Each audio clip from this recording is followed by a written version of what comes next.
tell you about all the equipment you'll need to make the beeswax. Then in the next lesson I'll show you actually how to make it. The main thing about beeswax is it's really hard, and we need to soften it using something like this, turpentine. You can get various wood spirits, but turpentine, which you get from an oil painting or an artist's supply, that's really the best. Less reactive with the wood. So we need to add the turpentine to the wax to make it softer. The turpentine then evaporates, leaving the hard wax on the wood. That's how it works.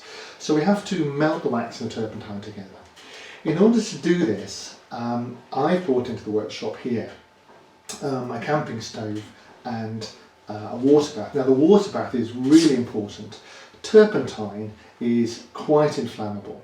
Okay, so don't make the beeswax on a naked flame or a gas ring or anything. Do use a water bath, a bain-marie. And also don't make it in a microwave. This is really asking for trouble. It's also quite smelly, so you might want to do this not in the kitchen or not when family members are around. So that's why I'm using a camping gas stove. Okay, so you need a water bath on the stove, and you'll also need your beeswax. You'll need a little bit of carnauba wax if you're going to add that.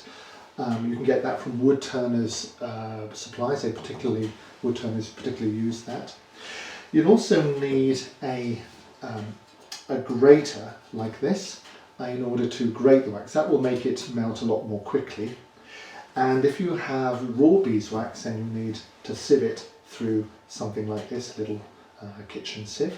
All these things are readily cleanable with boiling water, so you can safely use kitchen utensils and then reclaim them.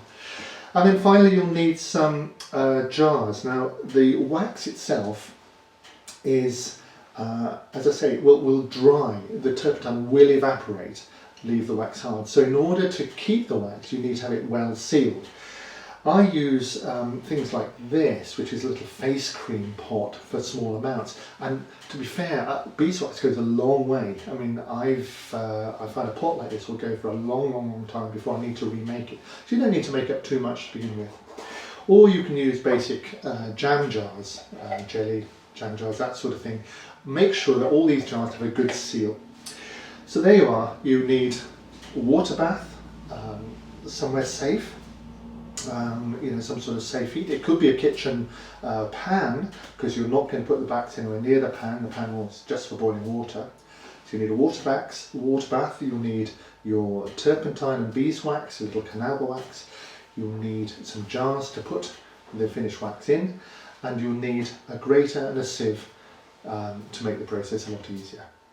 So okay, when you gather those together, come back and I'll show you how we're going to make it. Cheers.